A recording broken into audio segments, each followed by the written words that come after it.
지금 자가발전을 어디서 듣고 계신가요? 자가발전은 팟빵과 파티 그리고 아이튠즈 팟캐스트에서 만나실 수 있습니다. 이도저도 싫으시다면 유튜브에서 자가발전을 검색하셔도 자가발전을 들으실 수 있습니다. 자가발전에 대한 다양한 의견은 zaga.kr에서도 나눌 수 있답니다. 지금까지 아망디였습니다.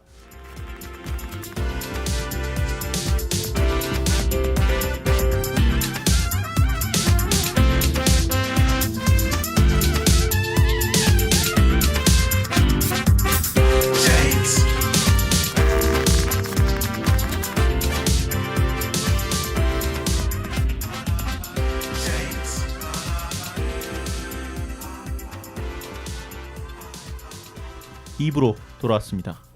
그거 내 건데 왜 자꾸 지난주부터 너도 나도 입으로 하고 있어? 돌아왔습니다. 따라하지 마. 그리고 입으로 돌아왔습니다. 이번 주엔 별 소식이 없네요.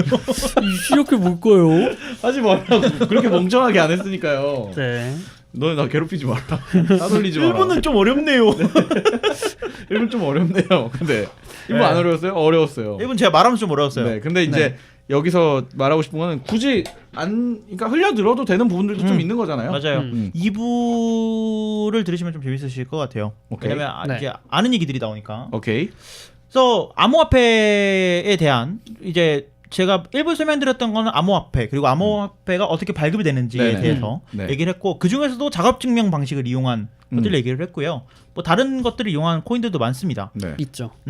근데 뭐 일단 이런 얘기들은 집어치우고 요즘 뉴스를 보면 ICO다 뭐 이런 얘기들이 굉장히 많이 나와요. 그게 네네. 뭐야?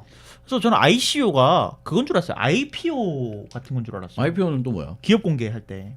우리 주식 우리 얼마짜리다. 네. 회사 얼마짜리다. 아, ICO 그거죠. 올림픽 그거. IOC 그거. IOC니? 아유 멍청이들이 그냥 앉아 있으니까 그냥 아는 것들 다 나오잖아. 컴퓨터 네. 빼고는 다 멍청해요. 그런데 이제 ICO 같은 경우는 영어로 쓰면 이니셜 인터내셔널.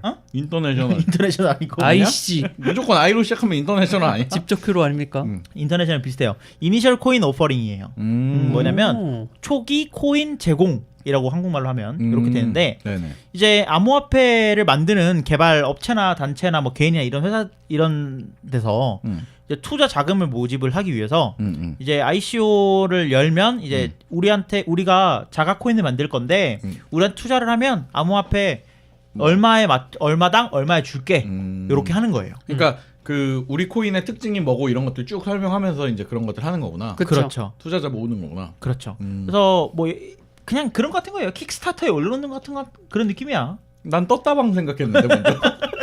떴다고 하면 뭐야? 얼마 돈 넣어주면 부동산을 산 다음에 얼마씩 나눠서 드릴게요 같은 느낌인 거지. 근데 이건 여기는 부동산을 우리가 만드는 땅을 개척하겠습니다. 이런 그렇지. 느낌이잖아요. 사실 내가 달에 땅이 좀 있는데 같은 느낌이잖아요.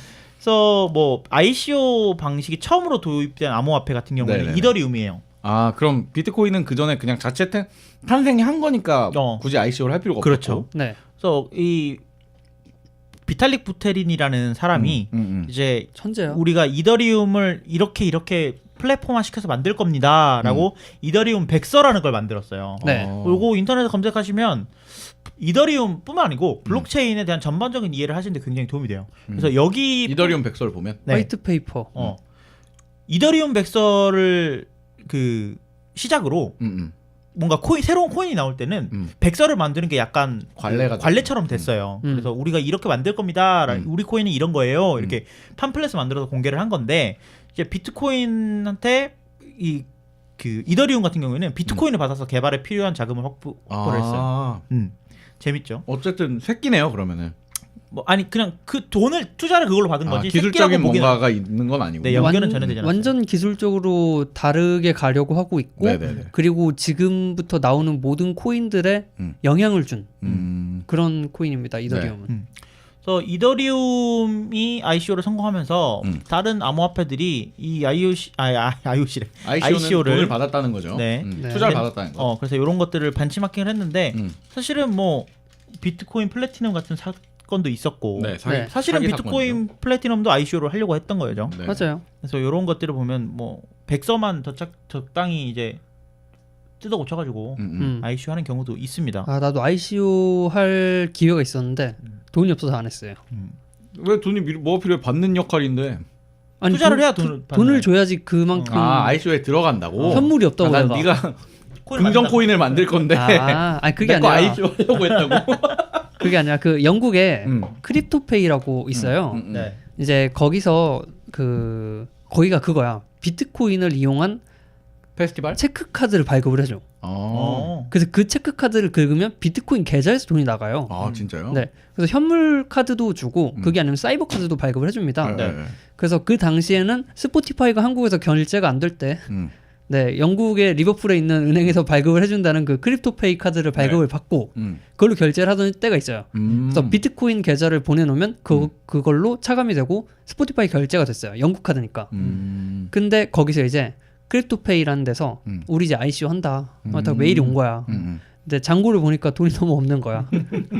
메일이 계속 왔지만 어쩔 수 없이 무시를 했습니다. 그때. 거의 옛날에 만들었던 얘기네요. 그러면은. 아니야? 한 1년 됐나 이제? 1년 아니 안 그러니까 됐을 거예요. 그때쯤에 스포티파이에서 결제 거부 나가지고 몇천 돌아왔었어 막 비트코인으로. 그럼 그리고 대박 잊고 났지. 살았어 와. 결제가 안 됐었어야 되는데. 그럼 여기 안 계시겠지. 슬프다. 넘어갑시다. 그래서 ICO 같은 경우에는 뭐 좀 리스크가 너무 크잖아요. 그래서 중국에서 가장 최초로 금지가 됐고요. ICO를 하지 마라. 하지 마라. 그러니까 어떤 코인을 생성하면서 돈 받지 마라. 투자 받지 말아라. 우리나라에도 현재 금지입니다. 어떤 방법이 있는 건 아니고 그냥 일단 금지예요. 우리나라에서는. 혼나요 그냥. 네, 그래서 이렇게 만들어지는 비트코인 외에 다른 코인들을 보통 알트코인이라고 불러요. 그래서 뭐 비트코인 사실은 요즘은 비트코인이라든지 이더리움 정도까지는 네. 뭐 그냥 메인 코인으로 부르고 네. 그 외의 것들은 알트코인이라고 부르는 것 같은데 뭐 얘기만 들어보면 얼터네티브 코인이니까 코스피 코스닥이야? 약간 그런 느낌이죠. 네. 그래서 알트코인이라고 부르는데 그래서 뭐 이더리움이나 네. 뭐 다른 라이트코인, 리플 뭐 이런 코인들도 다 알트코인에 속합니다. 속하죠. 네. 그래서 뭐 사실은 우리가 이름을 들어보면은 뒤에 코인이 붙은 게 많은데 그렇죠. 이더리움은 코인이 안 붙잖아요. 그렇죠. 안 붙죠. 왜 그렇죠? 이더리움은 사실 나올 때부터 플랫폼을 약간 표방하고 나온 거라서 우리는 이걸로 계약도 할 거고 뭐 공인인증서처럼 쓸 거야 이런 목표로 나온 거라서 코인을 안 붙이는데 보면은 코인이 안 붙은 코인들도 있어요. 그쵸. 이거는 뭐 붙이기 취향인 나름이에요. 것 같아요. 자가 발전 이렇게 그리고 해놓고 돈 받을 수 있는. 뭐 초창기에야 그게 코인이 안 붙어 있는데 가상 그 암호화폐라고 하면 이제 좀 주목받았었는데 이제는 뭐 그냥 약간 스웩인가? 수액이었지 그때는. 그치. 가시가 같은 거였어. 힙질이들. 네, 그래서 뭐 비트코인은 저희 자가 발전 58을 들어보시면 네네. 네. 한 화 내내 비트코인 설명만 합니다. 그렇지. 비트코인에 대해 아주 디테일하게 설명을 네, 했습니다. 그래서 비트코인에 대한 별다른 설명은 뭐 일부에서 했고 지난주에 했으니까 안 할 거고요. 이더리움 얘기를 한번 해볼 것 같아요. 이더리움은 이제 비트코인 같은 경우에는 애초에 태생이 암호화폐로 출산을 했어요. 그러니까 돈으로 쓰려고 만든 거잖아요. 그렇게 만들어진 건데, 그러니까 블록체인에 대한 실험으로 돈을 만들어 보면 어떨까? 아니면 뭐 이런 새로운 돈을 만들었는데 블록체인이 튀어나왔다. 뭐 이런 느낌이라면 어쨌든 돈에 관련돼 있는데 그쵸. 이더리움 같은 경우에는 그 뭐 그냥 거래나 결제뿐만 아니고 계약서를 이걸로 쓴다거나 SNS, 뭐 이메일, 전자투표 이런 것들을 좀 투명하게 운영할 수 있도록 하는 거죠. 그러니까 블록체인이 할 수 있는 네네. 투명하고 탈중앙화된 어떤 그런 구조를 이더리움을 꿈꾸고 있는 거죠. 그럼 제가 지금 생각한 대로라면 네. 우리 지난주에 나왔던 뭐 자동차 간의 네트워크를 블록체인으로 해서 사고나 이런 걸 예방한다던가 가상 자동 운전 같은 거를 할 때 뭐 그런 걸 할 때 블록체인을 쓴다라고 얘기를 하기엔 너무 광범위하니까 그냥 우린 이더리움 플랫폼을 뭔가 쉽게 그 블록체인을 구현할 수 이더리움 있도록 플랫폼을 땡겨다가 만들 수도 있어요. 그러니까 쉽게 구현할 수 있도록 뭔가 프로세스화 시켜버린 그렇죠. 거라고 생각하면 되나요? 그렇죠. 네. 그래서 뭐 이더리움 자체도 이더리움이 할 수 있는 여러 가지 그런 뭐 스마트 컨트랙트라든지 스마트 계약서라든지 이런 것들을 뭐 응용 그 프로그램 형태로 앱 형태로 만들어 놓은 게 있어요. 네네. 우리가 생각하는 휴대폰 앱은 아니지만 뭐 어떤 애플리케이션 형태로 만든 게 있는데 그래서 이런 것들을 뭐 D앱이라고 부른다거나 뭐 이렇게 부릅니다. 뎁이라고요. 뎁. 뎁. 수액이네 이것도. 그거 있잖아. 네, 그래서요. 그렇게 하는데 그래서 뭐 C++이라든지 자바, 파이썬 이런 언어들로 거래라든지 네. 이런 계약을 프로그래밍 할 수 있도록 다 소스가 공개되어 있습니다. 그래서 누구나 만드실 수 있고요. 네. 그래서 이더리움 기반의 뭐 코인들도 그래서 많아요. 이 이더리움을 만드신 분이 2015년 7월 30일 날 이제 이더리움이 탄생을 했는데 아까 네. 말했던 비탈릭 부테린이라는 사람이 만들었는데 이 사람이 엄청나게 똑똑한 사람이에요. 러시아 분이죠. 예, 러시아 분인데다가 나이가 이제 20살인가? 네, 이제 20대 초반일 거고 네. 캐나다에서 아마 교육을 하셨을 겁니다. 어린 친구야. 네. 그 돈이 많아. 막죽벅 페이스북 막죽벅 있잖아요. 막죽벅을 제치고 이제 월드 테크놀로지 어워드에 그 IT 혁신상이라고 불리는 그쵸. 그런 소프트웨어 수상자로 뽑히기도 했습니다. 그러니까 얼마나 화가 나겠어. 어릴 때부터. 그러니까 아니, 삐질만 하는 페이스북이. 사토시가 빡치겠지. 그래서 뭐 비트코인이랑 버금가는 정도의 가치를 가지고 있고 어떤 사람들은 사실은 비트코인은 한글 같은 거죠. HWP처럼 시장을 선점한 효과가 있는 거고 그렇죠. 이더리움은 그 이후에 높은 그런 기술 가치를 인정을 받고 있는 거죠. 그쵸. 그리고 비트코인에 대한 기술적인 인정은 아직까지 크게 받아본 적은 없으나 블록체인을 만들었다는 거에 대한 뭐 그러니까 암호화폐를 열었다라는 데에 의의를 의의가 있는 거겠지만 이더리움 같은 경우에는 이제 사실 그 기술력을 보고 다른 회사들이 참여하기도 하는 거니까 그렇죠. 그 유니언에 참여하기도 한다고 들었어요. 네, 맞아요. 뭐 삼성도 포함이 되어 있는 걸로 알고 있고. 그래서 이런 것들을 보면 그 뭐 이더리움 우리가 비트코인 같은 경우에는 거래를 하는데 10분 정도 걸리잖아요. 네. 그러니까 이론상으로 보면 10분 걸리고 이더리움은 2분 정도가 걸립니다. 그러니까 엄청나게 미안합니다. 엄청나게 빠르잖아요. 네네네네. 비트코인에 비하면. 그래서 처음에 주목을 많이 받았고요. 그래서 블록 생성 속도 빨라서 그때 지난주에 소개해준 그 한번 해킹 사건이 있었잖아요. 그러니까 이더리움 플랫폼 자체에 대한 취약점이 발견이 된 거예요. 네네네. 블록체인 그 그거는 자체. 그러면은. 그래서 요거는 좀 많이 좀 취약점 문제가 있었고 그 사이에 코인들이 많이 털렸죠. 털려가지고 요것들을 보완하기 위해서 이더리움 클래식을 만들었다고 지난주에 소개를 해드렸는데 이때 만들었던 여기까지 만들어진 코인의 개수가 이제 1920만 개예요. 192만 개. 네네네. 192만 개의 이제 블록까지가 만들어졌는데 지금 뭐 그쵸. 비트코인이랑 비교를 하면은 엄청난 속도로 발전을 한 거죠. 그 클래식이라는 걸로 하드포크 되는 순간이 네. 해킹을 당하고 나서 그 해킹 당했던 그러니까 기존의 거를 클래식이라는 이름으로 명명하고 그냥 둔 거죠. 그렇죠. 이미 사고 난 거를. 네. 그리고 원래 계속 가던 이더리움은 완전히 다시 돌려버린 거죠. 백업한 거고. 그렇죠. 그래서 뭐 그런 잘 이해했구만. 이야기들이 있습니다. 그래서 네. 이더리움 같은 경우는 비트코인이랑 좀 더 비트코인보다 좀 더 넓은 범위다라고 말할 수 있고요. 요거 말고 요새 뭐 리또속이라는 말이 있을 정도로 그게 뭐야? 네. 리플에 또 속냐 이런 말이. 리플. 그래서 리플 코인에 대해서 얘기를 해볼 건데 사실 리플은 리플 코인 아니고 리플이라고 뭐 댓글 부릅니다. 달 때마다 하는 겁니까? 댓글은 리플라이잖아요. 리플이지 그게. 리플 코인이 그럼 뭐야? 스펠링이 어떻게 되는 거야? RIPPL이에요. 아, 네네. 그래서 리플 코인 같은 경우에는 요것도 뭐 천재가 만들었는데 네네. 요거 같은 경우에는 좀 독특한 암호화폐예요. 뭐가 달라요? 이게 뭐냐면 가격이 안 오른다는 게 많이 사셨나봐요.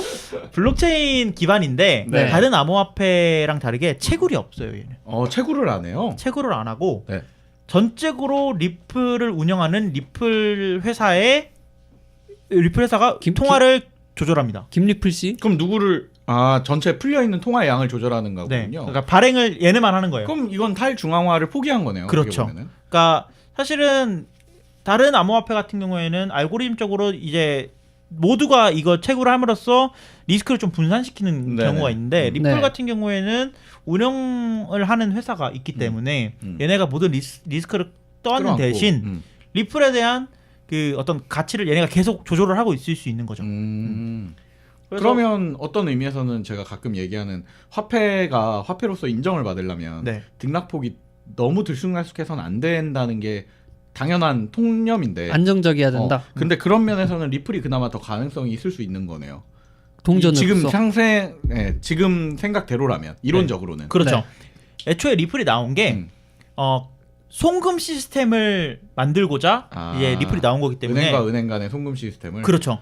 비트코인이 뭐 아까 말했다시피 네. 10분 정도 걸리고 이더리움이 2분, 비트코인이 많이 걸리면 뭐 1시간 이상도 걸리는데 네네. 네. 리플은 송금하는데 4초면 됩니다. 엄청나게 빠르죠. 엄청 빠르죠. 왜냐면 리플이라는 그 회사가 있기 때문에 거기서 이제 해결하면 되는 어떤 거니까. 중앙을 한번 통하는 게 있기 때문에 얘는 그쵸. 빠른 것 같아요. 네.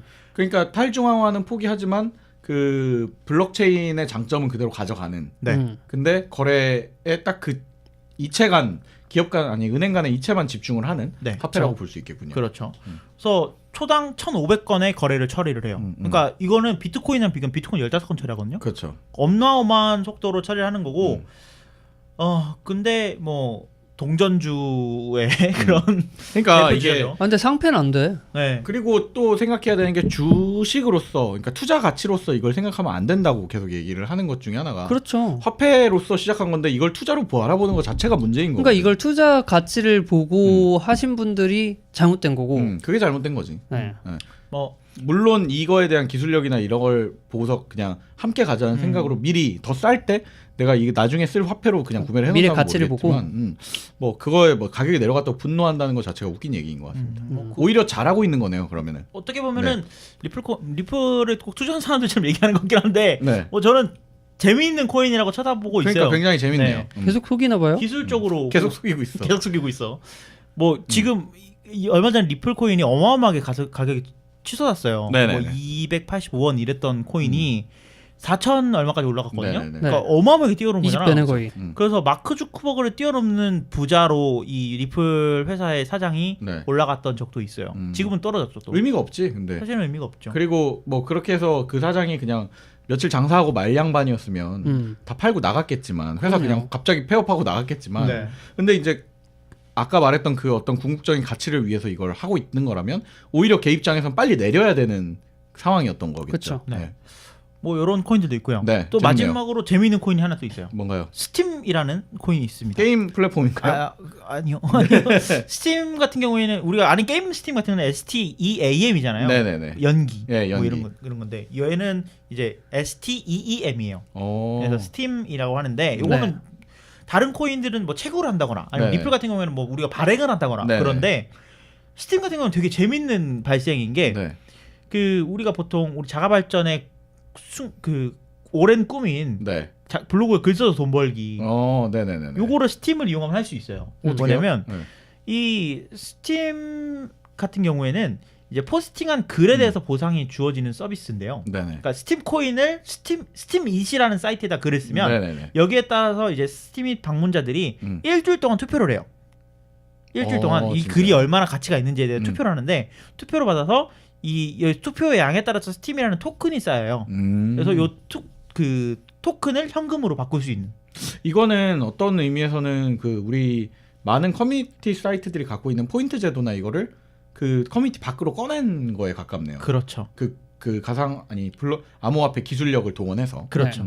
재밌는 게 글을 쓴 사람한테 주어지지만 네네. 요 글을 쓴 사람한테 75%의 그 스팀 코인을 주고요. 네네. 그리고 여기에 투표한 사람들 있죠. 네네. 나머지 투표한 사람들한테 25%를 줍니다. 그럼 콘텐츠 소비자로서만 열심히 활동을 해도 그 코인을 얻을 수 있는 거네요. 그렇죠. 그러다 보니까 이제 어떻게 보면 글을 읽는 게 채굴을 하는 행위일 수도 행위일 있죠. 수 있겠군요. 그래서 이 스팀 코인 자체가 거래소에서 거래가 되는 코인이고 네. 또 글을 씀으로써 이 코인을 얻을 수 있기 때문에 어떻게 보면 좀 이상적인 시스템이라고 볼 수도 있어요. 그러네요. 미래 사회에 있는 컨텐츠를 소비시키고 또 창작하는 데 보상을 현실적으로 주고 있는 거잖아요. 그쵸. 그래서 블록체인이나 비트코인, 뭐 암호화폐에 대한 글들을 찾아보면 스팀에 올라온 글들이 굉장히 많아요. 왜냐면 그쪽에다가 글을 싸지르면은 이제 스팀도 받고 정보도 공유하고. 근데 되게 웃긴 게 이 보통 이 스팀잇에 올라오는 글들을 보면요. 제목이 좋아. 약간 이렇게 그 그러니까 제목 예를 들면 낚시가 있구나. 그러니까 비트코인이 뭔가 설명해 준다든지 꼭 내가 이게 궁금했는데 하는 것들을 설명해 준대. 들어가. 그럼 장황한 게 앞에 설명이 있어. 그리고 절정까지 가는데 그 절정이 딱 내가 궁금한 순간이야. 그렇대요 하고 끝나 갑자기. 그 뭐야 네이버 블로거들이 가끔 하는 거잖아. 저도 알아보고 싶습니다. 그런 저도 건데, 참 궁금하네요. 그런 건데 여기는 이제 기술을 가지고 그렇게 설명해 놓으니까 마치 내가 못 알아듣는 말들이 있으니까 설명을 해놓은 것 같아. 그리고 코인을 얻고자 하는 사람 입장에서는 투표를 해야 되는 게 맞는 거니까 해주긴 해주는 거지. 그래서 글의 퀄리티가 좀 낮아지는 게 아닌가 뭐 이런 생각이 들어요. 오디오 파일 못 올리나? 우리 거 좀 올리지 거기다가. 그 가입하면 7일 동안 유예 기간이 있는데. 아무튼 이거는 저는 아이디어가 좋긴 한데 한편으로는 생각해 보면 이 구조, 이 프로세스가 완성되려면 어떻게 보면은 거래소라는 그 독특한 공간이 있었어야 되는 거고 거래소가 또 탄생하려고 하면 다른 선두적인 그 암호화폐들이 있었어야 되는 거니까 암호화폐들의 발전 선에서 생긴 좀 아이디어 보상 제도가 아닌가. 저는 되게 재미있는 네. 거라고 생각하고 저는 이거 보면서 도토리가 좀 다시 부활을 하면 어떨까 블록체인으로 그냥 암호화폐 거래소 나라에서 거래소 오케이 되는 순간에 도토리 이렇게 올라오면 되잖아. 도토리 코인 DOT라고 해가지고 재밌겠다. 진짜 꼭꼭 나왔으면 좋겠어요. 그러면 그때 쌓아놨던 사람들이 갑자기 다 그때 100원이었는데 싸이월드에 좀 이렇게 넣어. 다람쥐야 뭐야? 나 살 때는 100원이었는데 지금은 700원이다 이렇게 하고. 네, 재밌습니다. 그래서 나라별로 이제 암호화폐에 대한 규제가 어떻게 일어나고 있나 이런 이야기를 좀 해볼까 하는데요. 네. 미국 같은 경우에는 암호화폐에 대해서 이제 소득세를 매기고 있어요. 이제 소득세 매긴 매겨 세금을 매기긴 매겨요. 아니면 법인세도 매기고 있고요. 그래서 요거 같은 경우에는 암호화폐가 사실은 미국 같은 경우에는 암호화폐를 돈으로 인정을 안 하고 자본 자산으로 인정을 하고 있어요. 자본 부동산 같은 걸로, 어음 같은 걸로. 통화는 아니다. 그래서 디지털 자산의 하나로서 이제 간주를 하고 있고 여기서 만약에 내가 돈을 이득을 봤어. 자본이 증식하는 거잖아. 그쵸. 그럼 거기에 대한 이제 신고를 하고 세금을 내도록 하게 되어 있다고 합니다. 집값이 올라가는 거라든지 이런 것처럼 그런 거랑 비슷하죠. 네. 현명하네요. 어떤 의미로는. 그렇죠. 그래서 일본도 미국이랑 비슷합니다. 근데 미국은 채굴에 대한 그 세금은 없어요. 그건 어떻게 증명하기가 어려운가 보군요. 근데 일본 같은 경우에는 채굴에 대한 소득도 이제 세금을 내도록 되어 있어요. 일본이 굉장히 활발해요. 일본은 실제로 그런 것 같아요. 사토시 씨가 뭐 이렇게 이름이 사토시라 그런가? 아니 뭐 약간 일본 느낌이 나는 느낌이라 그런가? 아이돌도 있었고. 그리고 비트코인 아이돌 충격적이었고. 네. 그리고 저 같은 경우에는 자주 왔다 갔다 하는데 뭐 자판기에서 되는 경우도 꽤 있고. 맞아요. 편의점도 받아요. 왜냐하면 일본 같은 경우에는 암호화폐를 공적인 결제 수단도 하나로 인정을 했어요. 나라에서 인정을 했기 때문에 게다가 암호화폐로 결제를 할 경우에 일본의 소비세가 얼마죠? 8%요. 8%를 걷질 않아요. 일본은요? 그러네. 네. 그래서 그런가? 근데 일본은 뭐 다들 아시다시피 편의점이 되게 유명하잖아요. 네. 정말 엄청나게 많은 양의 편의점이 있는데 편의점에서 거래가 돼요. 그렇기 때문에 사실상 현물로 인정이 된 거나 다름이 없죠. 너도 나도 쓰게 된 거죠. 근데 저는 이제 뭐 보면서 로고 붙어 있는 거 보면서 이게 시세가 이렇게 등락폭이 큰데 결제를 어떤 식으로 한다는 건지 그 몇 분 사이에 시세가 바뀌면 어떡할 건지 또 비트코인 같은 경우에는 아까 말했듯이 거래 시간이 길잖아요. 그러니까 거래를 아마 대행해주는 업체가 있지 않을까. 거래소를 하나 끼고 있는 거죠. 싶은데 일본에 근데 비트코인 말고 램 같은 거 쓰지 않나? 램도 많이 쓰죠. 네. 코인이 종류가 여러 개가 있어가지고 일본에서 인기 있는 코인이 있고 한국에서 인기 있는 코인이 있고 뭐 이런 식이더라고 약간. 맞아요. 신기하네. 우리나라는 유난히 일본코인 인기 많은 것 같아. 이또소. 네 그렇고요. 그래서 일본 같은 경우에 일본에서 암호화폐로 돈을 벌면 잡소득으로 분류가 돼서 소득세를 내야 됩니다. 그래서 채굴 그다음에 뭐 이득 이런 것들 이런 투자 수익 같은 경우도 다 세금을 내고 있어서 그래서 오히려 이제 좀 활발하게 발전이 이게 소득세라는 게 그러니까 수익에 대한 그게 매겨져야 거래 용도로 쓰일 때 뭐 자질구레한 것들을 해결할 수가 있거든요. 그렇죠. 그러니까 계산하는 방법이 다른 화폐랑 완전 다르면 안 되니까. 뭐 이건 좀 좋은 것 같습니다. 이렇게 해결하는 건. 그리고 중국으로 한번 넘어가 보면 중국은 암호화폐에 대해서 가장 강력한 규제를 치고 있어요. 그럼에도 불구하고 가장 채굴을 많이 하는 나라죠. 아 진짜요? 이미 중국 같은 경우에는 작년 9월에 ICO를 금지시켰고 암호화폐 거래소 모두 폐쇄시키고요. 그리고 지방 정부에다가 채굴을 금지시켰어요. 중앙 정부만 하겠다는 겁니까?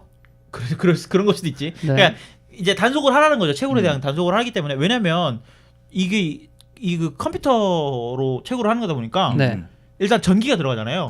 그러면 전기를 하기 위해서는 화력발전소를 돌려야 돼요. 그 미세먼지가 이렇게 오는구나.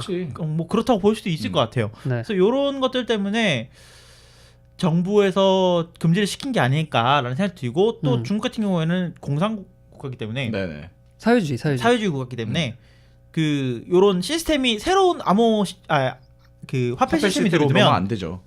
국가 운영에 있어서 굉장히 힘들 거라는 생각이 들어요. 정치적으로도 그러면 의미가 있겠네요. 그렇죠. 화폐의 가치가 지금 화폐가 제일 사회주의를 국가를 컨트롤하는데 제일 중요한 도구 중 하나인데 그거와 다른 대안책이 지금 들어온다는 거잖아. 그럼 이거는 반동이지. 그러니까 탈중앙화를 한다는 것 자체가 문제가 되는 거지. 중국 입장에서는 굉장히 큰 네. 문제인 거죠. 그러니까 뭐든지 간에 일단 맞고 보는 결과야 어찌 됐건 간에 네. 일단 맞고 보는 느낌이 좀 강하지 않나. 그리고 우리나라에 대한 것들을 한번 정리를 해보면 가장 최근에 나온 소식을 보면요, 우리나라 같은 경우에는 원래는 거래소를 폐쇄한다. 그런 얘기 이런 있었죠. 이야기들이 있었는데 사실은 요거는 당장은 계획이 없다고 하고요. 네. 장기적으로는 이제 투기를 투자보다는 투기를 억제하는 방법들은 남겨놓고 그럼에도 불구하고 이제 거래소를 폐쇄하는 거에 대한 카드는 쥐고 있겠다. 그러니까 뭐 만약에 이것들을 위해서 물가가 요동친다거나 그런 문제가 생기면 이제 거래소를 폐쇄할 수도 있다. 이런 뉘앙스를 계속 풍기고 있고 네. 일단은 현재로서 하고 있는 거는 가상화폐, 그러니까 암호화폐 거래를 불편하게 만드는 조치를 계속 취하고 있어요. 뭐 예를 들면 암호화폐를 사기 위해서 현금을 내야 되는데 그 네. 현금을 실제 화폐를 넣기 위한 방법들을 굉장히 복잡하게 그렇죠. 만든다거나 이런 식으로 하고 있고요. 앞으로는 이제 뭐 그 실명제를 네, 도입을 해서 금융실명제처럼 세금을 매기겠다 이런 얘기도 네. 있고요. 우리나라에서 가장 눈여겨서 보고 있는 단속 대상은 뭐 시세를 조작한다거나 아니면 자금을 세탁한다거나 탈세를 한다거나 이런 거 하면은 똑같이 이거 돈으로 한 거랑 똑같이 처벌하겠다. 그 입장입니다. 미국처럼 딱 그러는 거잖아요. 그 얼마 전에도 음란물 유포였나? 네. 네, 그런 걸 유포를 해서 그 부정적으로 이제 네네. 수익을 발생시킨 사람이 있었는데 네네. 전부 다 비트코인으로 돌려버린 거야. 그러니까 진짜요? 경찰이 와서 돈을 가져가려고 했는데 돈이 없어. 못 가져가는 거지. 돈이 아니니까 가져갈 수도 없어. 그래갖고 법원까지 갔는데 이건 디지털 형태라도 자산에 속한다.